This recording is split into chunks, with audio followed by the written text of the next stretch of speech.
5 days ago, my husband of 3 years. My best friend, my rock, came home from therapy, spouted some half-baked insights about self-discovery, and announced he was leaving me. Blindsided, gutted, curled up on my parents' couch, feeling like my chest was caving in.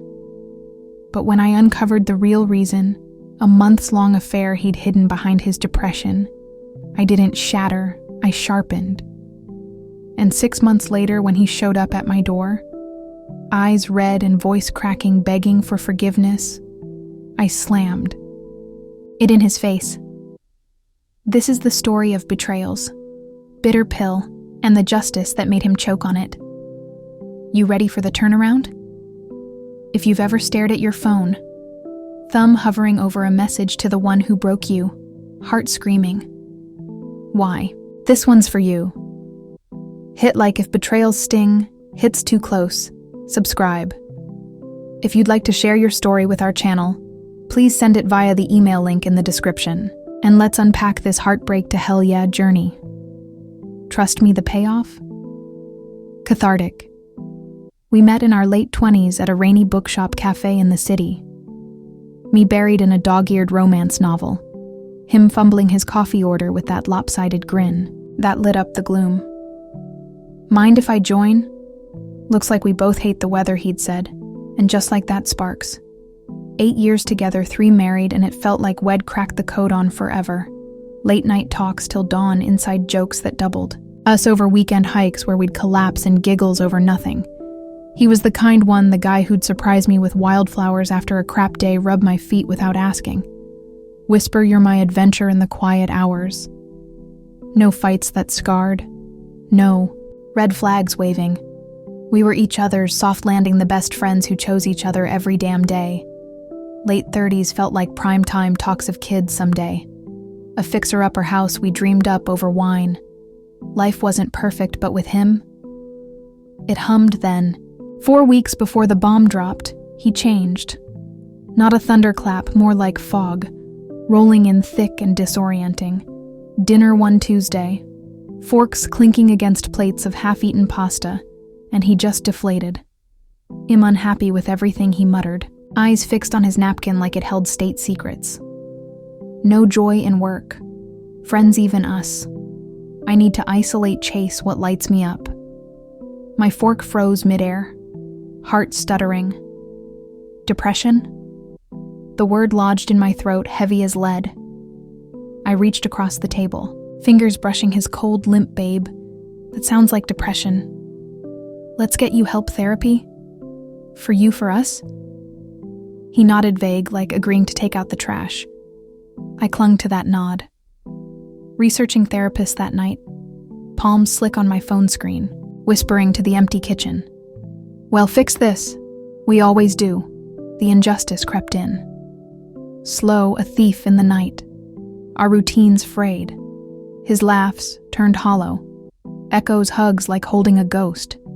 It'd catch him staring out windows. Jaw slack, miles away. Powerlessness, gnawed at me. I'm right here fighting for us. Why can't he see? I'd leave notes on the fridge. Proud of you for booking that session. Love you fierce, only to find them crumpled in the bin. Unread. The disrespect stung. Subtle plans. Canceled last minute. Need space.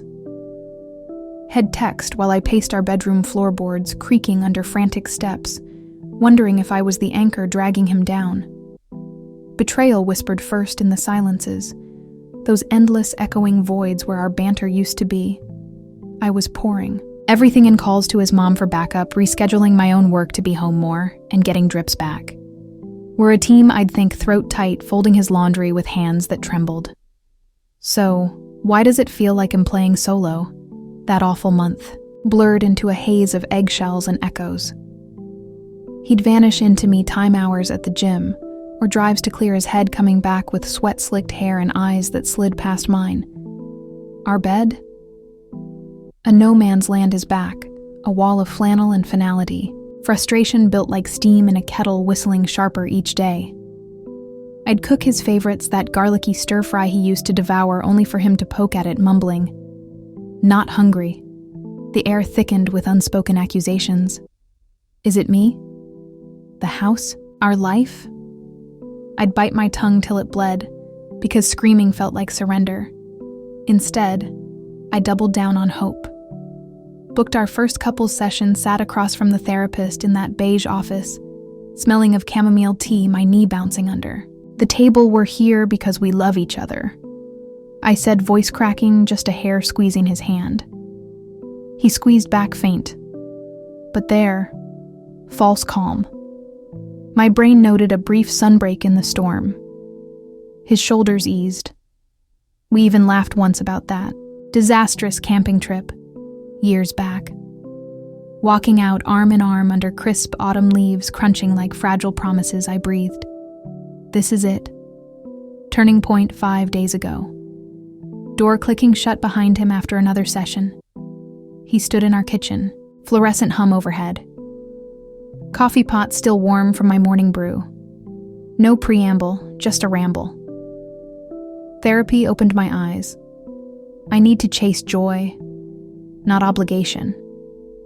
I'm leaving tomorrow. Tomorrow? Like scheduling a dentist. My world-tilted mug slipping from, numb fingers shattering on tile like my resolve. Now I choked, chest heaving, tasting bile. Leave now, I can't breathe with you here. His eyes widened, surprise, relief, as he grabbed a bag, keys jangling like chains. The door thudded final taillights, fading down the drive, and I slid to the floor, sobs racking me, physical pain, blooming ribs, aching head pounding like a migraine from hell. Best friend? Liar.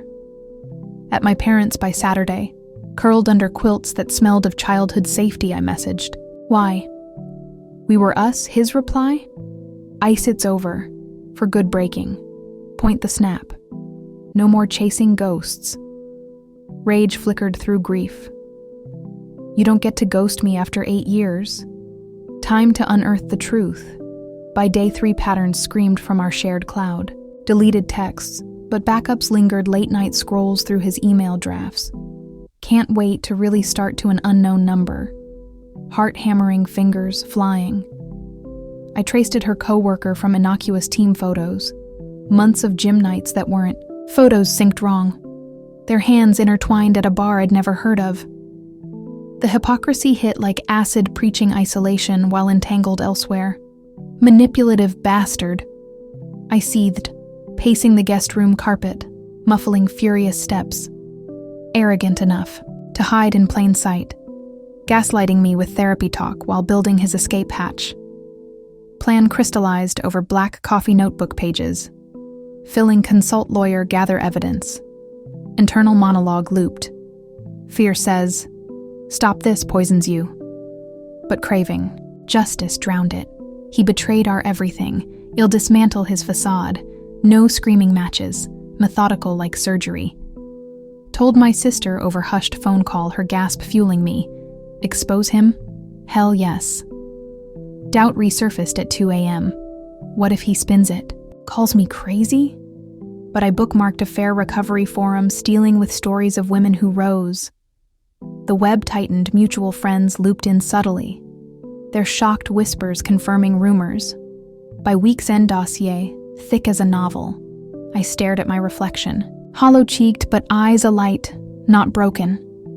Weaponized lawyer's office, leather chairs creaking, her pen scratching settlements, house split 60-40 my way, alimony to rebuild, leverage the affair. She murmured, flipping my folder. I nodded, throat dry. First, strike email blast to his family. His boss, polite, factual, for transparency as we dissolve our marriage.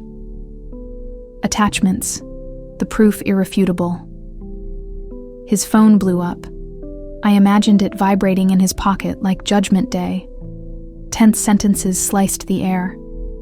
In my mediation prep, no mercy for hypocrites. He texted once. Delete that. You're ruining me. I blocked, pulse thundering. Execution. Sharp, unyielding affair. Exposed to her husband too. A courtesy forward that rippled chaos. Her world crumbled. His followed Khan. Months in my life bloomed new job glow therapy, untangling knots, brunches with friends who became family. His? Cratered job lost to scandal. Whispers, family icing him out her marriage, nuked, leaving him adrift in a rented efficiency echoes of our old home haunting climax. Crashed one drizzly evening doorbell. Me in yoga pants and zero makeup peephole revealing him. Gaunt stubble shadowing defeat rain, plastering his hair. Please, he rasped through the crack voice splintering. I was lost. Therapy. The affair was a mistake. You're my everything. Take me back. Disbelief twisted his face as I opened the door. Arms crossed like armor. Anger flared raw in his eyes, then humiliation, shoulders slumping, fists clenching at sides. You exposed me. Everyone knows I lost it all. I stood there, threshold between our wreckage and my rebirth. His cologne, once comfort, now bile wafting in. Everything? I echoed, voice velvet over steel. You torched us for a fling. Hid behind depression while I bled for you. Now, you beg? His reaction cracked open, fury flashing. You bitch, you planned this.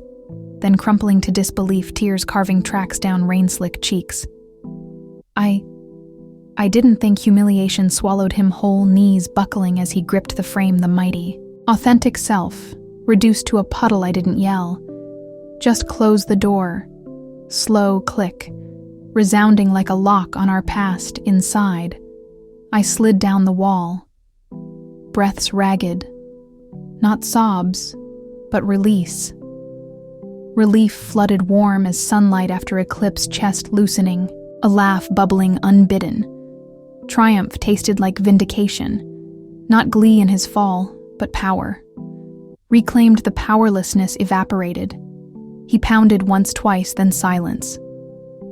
Gone for good. That slam? My freedom knell. Justice served cold and oh, it warmed. Me through betrayal doesn't define you. Your response does. Karma wasn't my hammer. It was the mirror I held up, forcing him to see the hypocrite he'd become. True power. Forging ahead whole, while the ghosts fade. Damn, that hit deep, huh? If this blindside to boss move gave you goosebumps, smash like spill in comments. Ever exposed to cheater's web? Subscribe and ring the bell for more Reddit reckonings that reclaim the narrative.